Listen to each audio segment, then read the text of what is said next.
Please ಇನ್ನು ನನಗೇನು ಕೇಳಬೇಡ. ಒಬ್ಬನೇ ಇರಬೇಕು ಅನಿಸ್ತಾ ಇದೆ.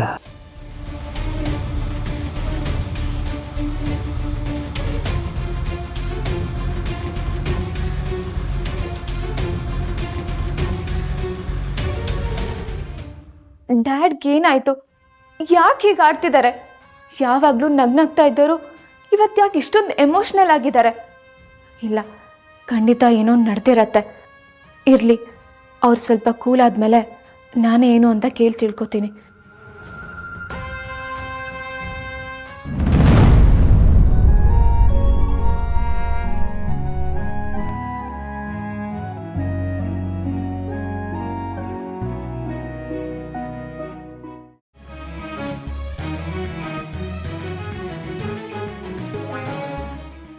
ನಾನು ಬಂದಿಲ್ಲಿ ನಿಂತಿರೋದನ್ನು ನೋಡಿದೆ, ಅವಳದೇ ಲೋಕದಲ್ಲಿ ಮುಳುಗೋಗಿದ್ದಾಳಲ್ಲ.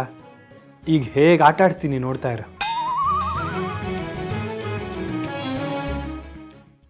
ಹಲ್ಲಿ ಹಲ್ಲಿ ಹಲ್ಲಿ ಹಲ್ಲಿ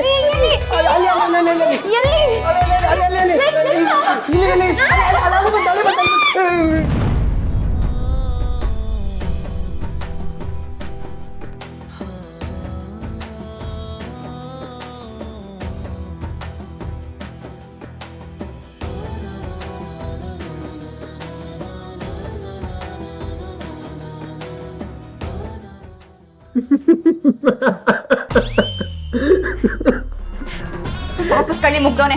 ಬೇಕು ಅಂತ ನಾನು ಆಟ ಆಡ್ಸಕ್ಕೆ ಹಿಂಗೆಲ್ಲ ಮಾಡ್ತೀಯಲ್ಲ? ಹಲೋ ಗೌರಾಣಿ, ಯಾರಿಗೂ ಹೆದರದೇ ಇರೋ ನೀನು ಆಫ್ಟರ್ ಆಲ್ ಒಂದು ಹಲ್ಲಿಗೆ ಹೆದರ್ಕೋತ್ಯಾ? ಸುಮ್ಮನೆ ಡವ್ ಮಾಡಬೇಡ. ನಿನ್ನ ಹತ್ರ ಏನ್ ಮಾತು? ನಾನು ತಾತಂಗೆ ಹಾಲು ತಗೊಂಡೋಗಿ ಕೊಡ್ಬೇಕು. ಹೋಗೋ ಇಲ್ಲಿಂದ. ಅಯ್ಯಯ್ಯೋ, ಗ್ಲಾಸ್ ಮುಚ್ಚಿಲ್ಲ.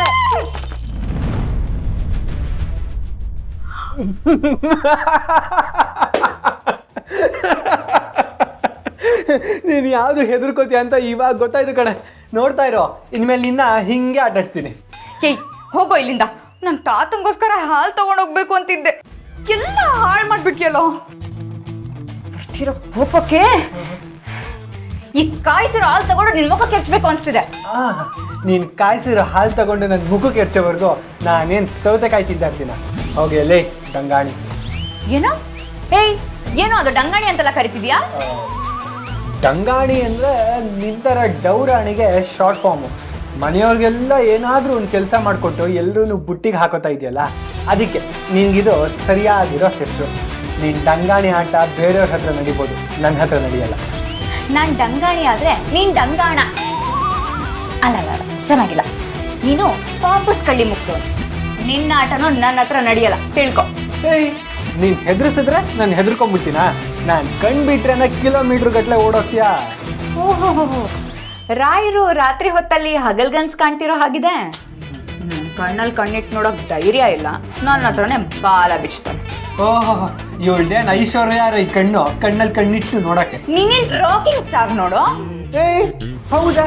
ನಾನು ರಾಕಿಂಗ್ ಸ್ಟಾರೇ. ನಾನು ಗಿಟಾರ್ ಹಿಡ್ಕೊಂಡು ಹಾಡಕ್ ನಿಂತ್ರೆ ಹುಡುಗಿರು ಕ್ಯೂ ನಿಲ್ತಾರೆ. ಹೌದೌದು, ನಿನ್ ಪಾಪಸ್ ಕಳ್ಳಿ ಮುಖನ ನೋಡಕ್ಕೆ ಕ್ಯೂ ಅಲ್ಲಿ ಬೇರೆ ನಿಂತ್ಕೋತಾರೆ. ಅದೆಲ್ಲ ನಿನ್ ಭ್ರಮೆ ಕಣೋ. ಆಗ್ಲೇ ಶುರು ಹಚ್ಕೊಂಡ್ಬಿಟ್ರಾ? ಸ್ವಲ್ಪ ಗ್ಯಾಪ್ ಸಿಕ್ಕದೆ ಸಾಕು ಜಗಳ ಶುರು ಮಾಡ್ಬಿಡ್ತೀರಾ. ಅಕ್ಕ, ನಾನೇನು ಮಾಡಿಲ್ಲ ಅಕ್ಕ. ನಾನು ಸುಮ್ಮನೆ ತಾತಂಗ್ ಹಾಲು ತಗೊಂಡೋಗ್ತಿದ್ದೆ. ಇವನೇ ಹಲ್ಲಿ ಜಿರಳೆ ಅನ್ಕೊಂಡು ಕ್ಲಾಸ್ ಹೊಡೆದು ಹಾಗೆ ಮಾಡ್ಬಿಟ್ಟ. ನೋಡು, ನನ್ನ ಮೇಲೆ ಚಾಡಿ ಹೇಳಿದ್ರೆ ಚೆನ್ನಾಗಿರಲ್ಲ. ನೀನ್ ಸಾಕು, ಮತ್ತೆ ಜಗಳ ಶುರು ಮಾಡಿದ್ರೆ ಎಲ್ರೂ ಕರೆಸ್ಬೇಕಾಗತ್ತೆ.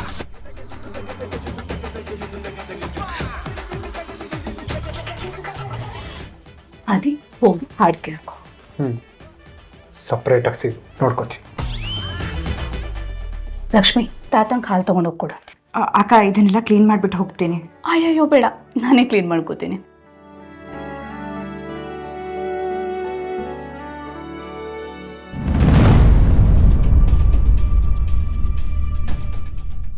ಊರಲ್ಲಿ ನೋಡಿದ್ರೆ ಅಮೃತ ಬಸರಿ ಅನ್ನೋ ಥರ ಮಾತಾಡ್ತಾ ಇದ್ದಾರೆ. ಆದರೆ ನಮ್ಮ ಮನೇಲಿ ಆ ವಾತಾವರಣ ಕಾಣಿಸ್ತಾ ಇಲ್ವೇ? ಏನು ಅರ್ಥ ಆಗ್ತಾ ಇಲ್ವೇ ಈ ಕೇಸು?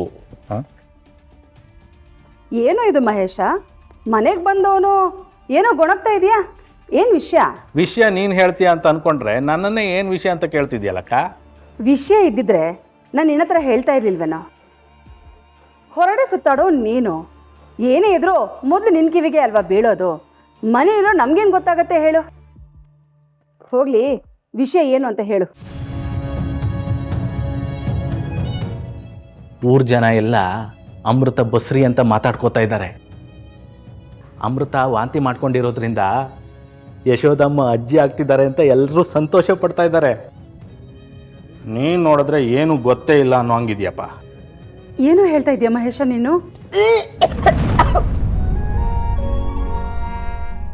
ಶಬ್ದ ಕೇಳಿಸ್ತು ತಾನೇ? ಅಂದಮೇಲೆ ಊರ್ ಜನ ಮಾತಾಡ್ಕೊತಾ ಇರೋದು ನಿಜ ಅಂತ ಆಯ್ತು ತಾನೇ?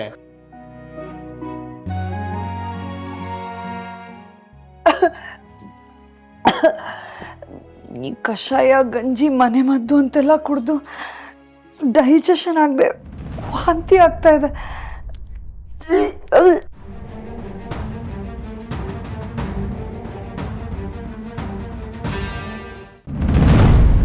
ಇರಿ, ದೇವಕಿ ಬಂದು ಎಲ್ಲರ ಜೊತೆ ಕೂತು ಊಟ ಮಾಡಿದ್ದು ತುಂಬ ಖುಷಿ ಆಯಿತು ಕಣ. ಅಲ್ಲಿ ನಡೆದಿದ್ದ ಘಟನೆ ನೆನೆಸ್ಕೊಂಡ್ರೆ ಅವಳೆಲ್ಲಿ ನನ್ನ ಮೇಲೆ ಕೋಪ ಮಾಡ್ಕೊಂಡು ಹಾಗೆ ಇದ್ಬಿಡ್ತಾಳೆ ಅನ್ನೋ ಭಯ ಇತ್ತು. ಆದರೆ ದೇವ್ರ ದಯ ಹಾಗೇನೂ ಆಗಲಿಲ್ವಲ್ಲ. ಹೌದು ಅಪ್ಪ, ನನಗೂ ಆ ಭಯ ಇತ್ತು. ಅವಳು ಮನೆಗೆ ಬಂದಾಗಲೂ ಯಾರ ಜೊತೆನೂ ಮಾತಾಡದೆ ಸೀದಾ ರೂಮಿಗೆ ಹೋಗಿದ್ದು ನೋಡಿದರೆ ಅವಳು ಸಮಾಧಾನ ಆಗೋದಿಲ್ಲ ಅನ್ನೋ ಆತಂಕ ಇತ್ತು.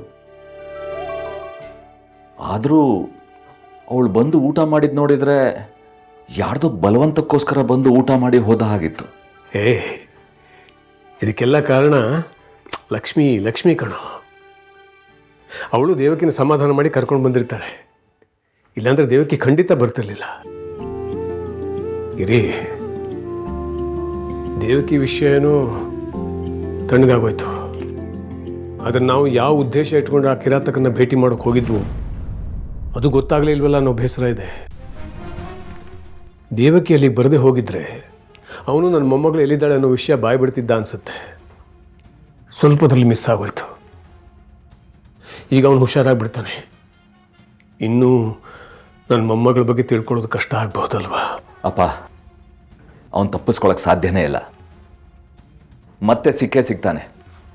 ಅವಾಗ ಅವನು ಬಾಯಿ ಬಿಡಿಸ್ಬೋದು. ಆದರೆ ಅರ್ಥ ಆಗದೆ ಇರೋ ಒಂದೇ ವಿಷಯ ಅಂದರೆ, ದೇವಕಿ ಅಲ್ಲಿಗೆ ಹೇಗೆ ಬಂದ್ಲು? ಇದೇ ನನಗೂ ನಿಗೂಢವಾಗಿರೋದು. ಇದನ್ನೆಲ್ಲ ನೋಡ್ತಾ ಇದ್ರೆ ಅವನು ದೇವಕಿ ಕಾಂಟ್ಯಾಕ್ಟಲ್ಲಿದ್ದಾರಾ? ನಾವು ಅಲ್ಲಿರೋದು ಗೊತ್ತಾಗಿ ಅವನು ದೇವಕಿಗೆ ಫೋನ್ ಮಾಡಿ ಕರ್ಸ್ಕೊಂಡಿರ್ಬೋದಾ ಅನ್ನೋ ಅನುಮಾನ ಬರ್ತಾ ಇದೆ. ದೇವಕಿನೇ ಕೇಳೋಣ ಅಂದರೆ ಖಂಡಿತ ಅವಳು ಬಾಯಿ ಬಿಡಲ್ಲ.